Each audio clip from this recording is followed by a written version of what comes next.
這個就叫拍拍馬屁。看看淮海路的街景啊，这个布置真的好漂亮，是一排喝咖啡的这样一个空间了，哪怕已经上百年的历史了。大家好，今天带大家逛一逛上海非常有代表性的一条马路——淮海中路。在这条路上，有一家很多上海人都熟悉的老牌商店——上海妇女用品商店。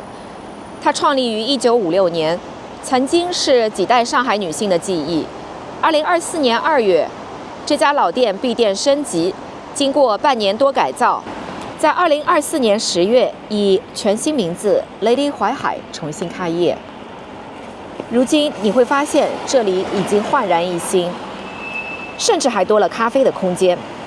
今天呢，就帶大家來這裡逛一逛，看看現在變成什麼樣子了。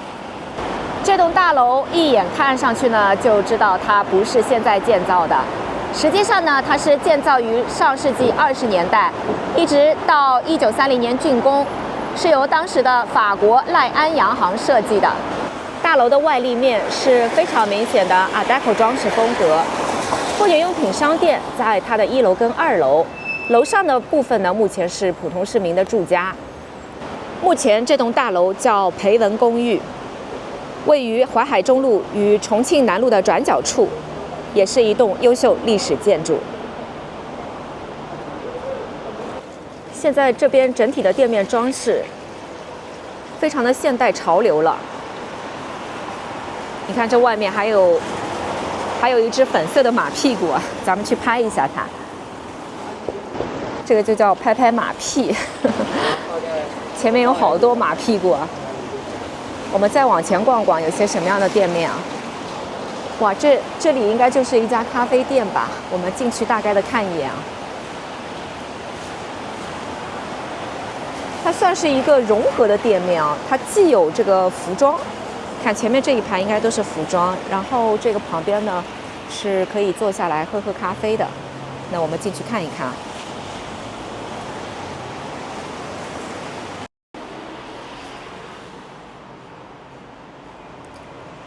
旁邊這家店好香啊，應該是一個香水品牌。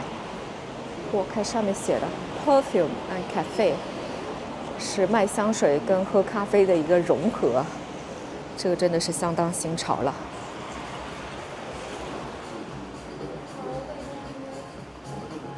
這旁邊呢就可以坐在這裡喝喝咖啡，看看淮海路的街景啊，相當愜意。它其實店跟店之間也是相連的，旁邊那家服裝店跟這邊呢也是相通的，但是呢各自有不同的內容、不同的商品。現在這一邊整體的店面讓人感覺就是非常的潮流了。香水咖啡店的旁邊呢就是一家潮流服飾品牌了。這個一看上去呢，這個品牌整體的設計都是非常的年輕化的。我們接着往前逛，這裡又有一隻馬屁股，上面寫着“馬到成功”，這個寓意真的是相當好了。這邊又有一家潮流品牌服飾店啊，咱們也進去看一眼。哇，這家店面好像依然是一個融合店啊！你看前面也是一排喝咖啡的這樣一個空間了，而且整體裝飾呢，非常的漂亮啊！除了咖啡店之外呢，其他全部都是一些服飾了，賣衣服的。這個衣服整體的設計呢，就看上去非常的新潮。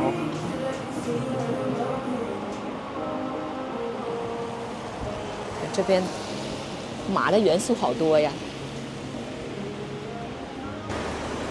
咱們呢接着逛。這邊好像又有一個服飾品牌了，這個品牌呢還是蠻常見的啊，我之前在商場裡也看到過，屬於一個品質女裝了。哎，這邊貼了一個牌子啊，介紹了婦女用品商店的一個歷史。哇，這一家好像是一個新中式的這樣一個服飾品牌，現在新中式在我們這邊呢也是比較流行的。新中式美學空间。哇，这个玻璃窗上还有一些美女图啊，古代的美女图，蛮有意思的。我们也进去看一眼啊。哇，看这家店面呢，是专门做新中式女装的。现在这个新中式概念呢，也是蛮受欢迎的，设計感非常的強啊，而且一般性來講，這種服裝它的面料的用料也比較的好啊。整體店面的裝修、內部空間，讓人也感覺非常的舒適啊，很漂亮。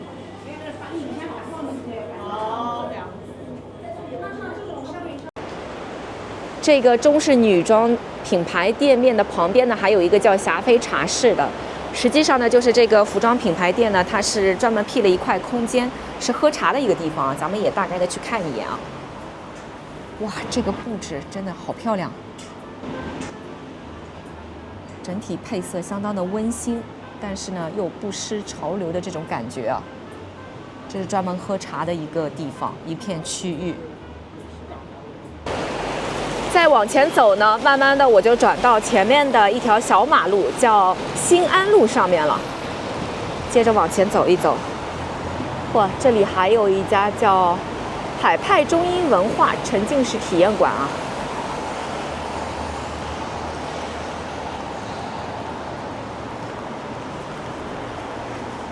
在前面呢，就是這個培文公寓的，就是住家的一個路口了。咱們走到這邊，這邊呢，整體的環境就看上去非常的接地氣了。旁邊呢有一些小的什麼胭脂店啊。培文公寓，它的一個路口呢在新安路上，咱們走進去看一看這棟老建築啊。路口處呢也有一個培文公寓的介紹。目前它算是一個優秀歷史建築了。我現在是走到了培文公寓的內部，它內部的景象呢，跟淮海路上的外立面呢，完全是兩副樣子了。畢竟已經接近上百年了，內部的陳設呢，看上去稍顯斑駁老舊。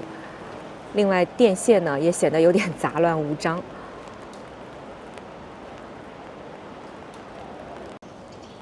不過，生活氣息依然非常濃厚。哪怕已經上百年的歷史了，這裡依然有人在居住，晾着衣服進進出出，日常生活照常進行。這並不是一個被封存的老建築，而是一個仍然在使用、在生活着的空間。雖然外表不新，但依舊很活躍，也非常有生氣。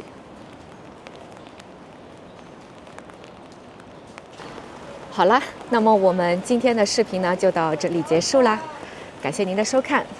如果您喜歡我的視頻呢，請訂閱我的頻道。那我們就下個視頻見吧，拜拜。